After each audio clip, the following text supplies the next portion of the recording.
கர்த்தருக்குள் பிரியமானவர்களே, June 19 Elon G white அம்மையார் அவர்களுடைய மாரநாதா புத்தகம், பக்கம் 339.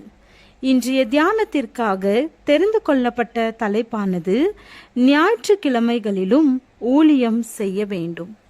வசனம் 2 தீமோத்தேயு 4வது அதிகாரம் 2வது வசனம். சமயம் வாய்த்தாலும் வாய்க்காவிட்டாலும் ஜாக்கிரதையாய் திருவசனத்தை பிரசங்கம் பண்ணு. எல்லா நீடிய சாந்தத்தோடும் உபதேசத்தோடும் கண்டனம் பண்ணி கடிந்து கொண்டு புத்தி சொல்லு. ஞாயிறு சட்டங்களை எதிர்த்து நிற்பது, அதை நடைமுறைப்படுத்த முயற்சிக்கின்ற மார்க்க சம்பந்தமான விடாப்பிடியான கொள்கை உடையோரை தாங்கள் கொடுக்கும் உபத்திரவத்திலே மேலும் அதிகமாக பலப்படுத்தும். சட்டத்தை மீறுகிறவர்கள் என்று அழைக்கப்படுவதற்கு எந்த ஒரு வாய்ப்பையும் கொடுக்காதீர்கள். தேவனுக்கும் மனிதனுக்கும் பயப்படாத மனிதர்களை கட்டுப்படுத்துவதற்கு அவர்கள் விடப்படுவார்களானால் அந்த கட்டுப்படுத்துதல் அதன் புதுமையை சீக்கிரத்தில் இழந்துவிடும். ஞாயிற்றுக்கிழமை ஆசரிப்பின் காரியத்தில் மிகவும் கண்டிப்பாக இருப்பது தங்களுக்கு வசதியானதாகவோ அல்லது ஒத்திருப்பதாகவோ இல்லை என்பதை அவர்கள் காண்பார்கள். உங்களது வேதாகமங்களை கரங்களில் ஏந்தியவர்களாக உங்களது இறைப்பணியை நேராக தொடர்ந்து செய்யுங்கள். சத்ரு தனது இலக்கைத்தானே மிகவும் மோசமாக்கி போட்டதை கண்டு கொள்வான். மற்றவர்களை புண்படுத்தக்கூடிய வேலையை செய்யும் காரியத்தினின்று விலகி அதே சமயத்தில் மேன்மையான முக்கியத்துவம் வாய்ந்து வேலையை செய்து கொண்டு சமாதானத்தை காத்து கொள்ளத்தக்கதான ஞானமுள்ள காரியத்தை அந்த நபர் தெளிவாக உணர்வதை காட்டுவதினால் அந்த நபர் மிருகத்தின் முத்திரையை பெற்றுக்கொள்ள மாட்டார். ஞாயிற்றுக்கிழமையை இறைப்பணிக்கு நாம் ஒப்படைக்கும் பொழுது 7ஆம் நாள் வருகை சபையினரை இழிவுபடுத்த நினைக்கும் கடுமையான மனப்போக்கையுடைய வெறியர்களின் கரங்களிலிருந்து சாட்டை அகற்றப்பட்டுவிடும். தேவனுக்காக நிறைவேற்றத்தக்கதாக பலதரப்பட்ட அதிகமான வேலை முன்னேறி செல்வதற்கு ஞாயிற்றுக்கிழமையை பயன்படுத்தலாம். அந்த நாளிலே திறந்த வெளியிடங்களிலும் வீடுகளிலும் ஜெப கூட்டங்களை நடத்தலாம்.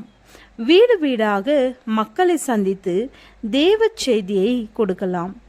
எழுதும் திறமையுள்ளோர் அந்த நாளில் கட்டுரைகள் எழுதலாம்.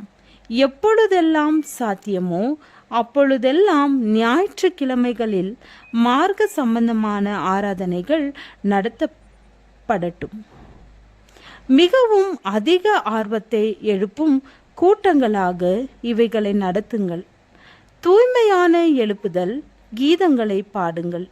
மேலும் மீட்பரின் அன்பை பற்றி வல்லமையோடும் நிச்சயத்தோடும் பேசுங்கள். இச்சையடக்கம் பற்றிய உண்மையான மார்க்க சம்பந்தமான அனுபவத்தை பற்றி பேசுங்கள். இவ்வாறாக எப்படி ஊழியம் செய்ய வேண்டும், எப்படி அநேக ஆத்துமாக்களை சென்றடைய வேண்டும் என்பதை பற்றி நீங்கள் அதிகமாக கற்றுக்கொள்வீர்கள். வாரத்தின் முதல் நாளை ஆசரிக்க வேண்டும் என்று வலியுறுத்தும் சட்டம் விழுந்து போன கிறிஸ்துவ உலகத்தின் படைப்பாகும். ஞாயிற்றுக்கிழமை ஆசரிப்பு போப்பு மார்க்கத்தின் குழந்தையாகும். தேவனுடைய ஓய்வின் பரிசுத்த நாளுக்கும் மேலாக கிறிஸ்தவ உலகத்தால் உயர்த்தப்பட்டதாகும். எந்த வகையினாலும் தேவனுடைய மக்கள் அதற்கு வணக்கம் செலுத்தக்கூடாது.